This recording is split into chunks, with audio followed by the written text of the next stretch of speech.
बहुत अच्छे बच्चे अभी तक ताली बजा रहे हैं बिना बोले ही।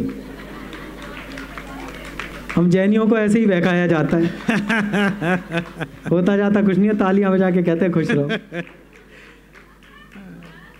ठहाके वहाके बहुत सारे हो सकते हैं, कर लूंगा, समय नहीं है तो इस मंच पर वो करने की कोशिश कर। हाँ थोड़ी देर मेरी सुन लो, थोड़ी देर। वो बता रही थी अधूरी मोहब्बत, अब पीछे फोन पे बात कर रही है। ऐसे तो अधूरी रहेगी, कभी सम्मेलनों में घूमती रहेगी तो एक चौथा ही रह जाएगी। मेरा बहुत सारा, मेरे काव्य पाठ के दौरान आप ताली बजाओ या मत बजाओ, मेरा कुछ नहीं बिगाड़ सकते,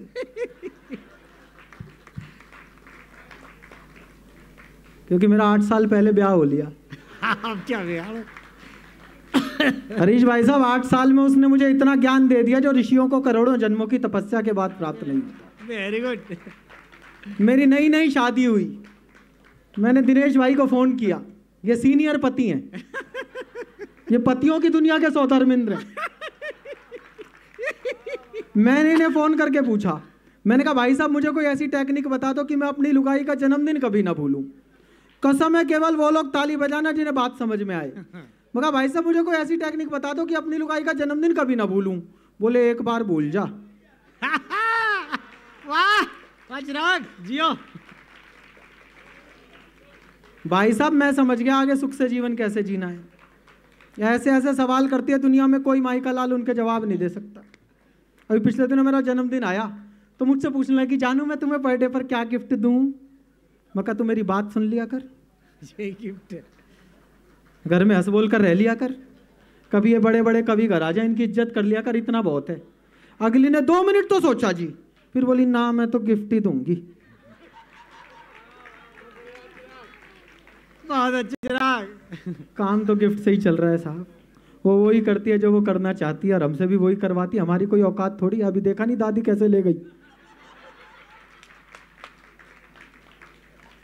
अच्छा ऐसा नहीं है हमारे यहाँ झगड़े वगड़े होते हैं, कोई झगड़े वगड़े नहीं होते, ये सारे झगड़े मेहमान करवाते हैं।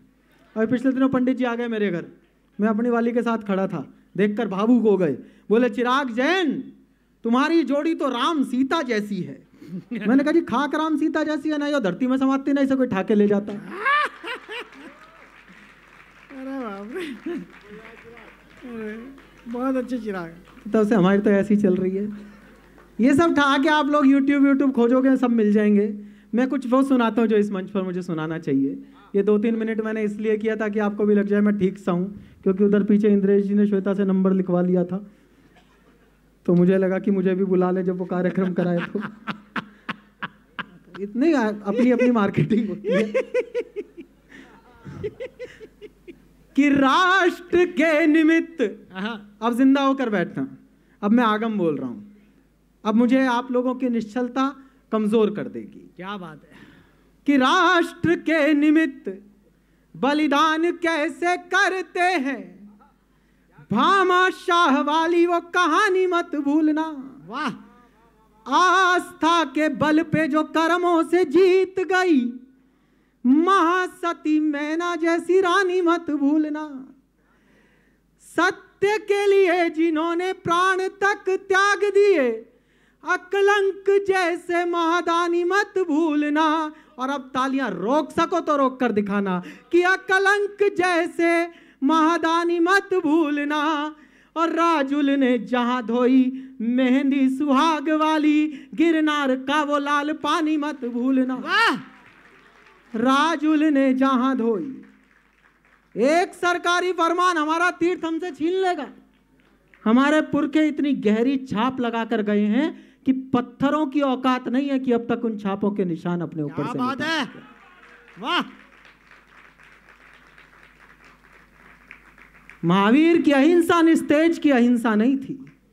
महावीर की अहिंसा उस तेज की अहिंसा थी कि आज तक 2600 साल बाद उस एक नंगे फकीर की भूमिका में आप सब लोग यहां इकट्ठे हो जाते हैं। जब 2600 साल के बाद हमारे संस्कार, हमारे चिन्ह नहीं मिट सके, तो आपको क्या लगता है ये 26 साल पुरानी, 26 महीने पुरानी सरकारें हमसे हमारे तीर्थ छीन लेंगी? पंथ हैं अनेक जिन मत में भले ही, पर मोक्ष मार्ग वाला सुविचार बस एक है। पंडित जी आगम के साथ खड़ा हूं कि पंथ हैं अनेक जिन मत में भले ही, पर मोक्ष मार्ग वाला सुविचार बस एक है। क्या बात है। सैकड़ों हैं वाद व विवाद, फिर भी यहाँ पे अहिंसा वही है, शाकाहार बस एक है। और मान्यताएं सबकी भले ही हो अनेक, किंतु फिर इकट्ठा करना अपना भीतर का जिनत्व। मान्यताएं सबकी भले ही हो अनेक, किंतु 5 पद वाला नवकार बस एक है। वाह 5 और पंडित जी बैठे हैं। पंडित जी एक पंक्ति में आगम बोल दूं तो आपका आशीर्वाद मांगता हूं कि 5 पद वाला नवकार बस एक है। और कैसे नरकों से निर्वाण पहुंचेगा जीव, पूरे जिन आगम का सार बस एक है। कैसे नरकों से निर्वाण पहुंचेगा जीव, पूरे जिन आगम का सार बस एक है। मैं अपना काव्य पाठ संक्षिप्त कर रहा हूं। भगवान महावीर के चरणों में नमन निवेदित करता हूं। और मैं महावीर से कुछ मांगता नहीं हूं, क्योंकि मैंने आगम पढ़ा है, मैं आगम को मानता हूं। मुझे पता है कि महावीर कुछ देने नहीं आएंगे। ये आत्मबल हमें अपने आप जुटाना पड़ेगा। वो तो चले गए उस लोक में जहां नाम गोत्र कर्म सब क्षय हो गए। उन्हें कोई फर्क नहीं पड़ता कि कौन सी चीज़ उनके नाम से है और कौन सी चीज़ उनके नाम से नहीं। भाई क्या बात है, क्या बात। वो उस जगह चले गए जहां इस बात से कोई फर्क नहीं पड़ता कि किसी ज़मीन के टुकड़े पर उनका नाम लिखा है या नहीं। ये तो हम लोगों की टुच्ची सोच है। हम लोग अपनी अपनी लौकिक आकांक्षाओं के लिए इन सब काम में लगे रहते हैं। बाकी वो तो सिद्धशिला पर विराजित हो चुके हैं। हमारी यात्रा अष्टम वसुधा की है।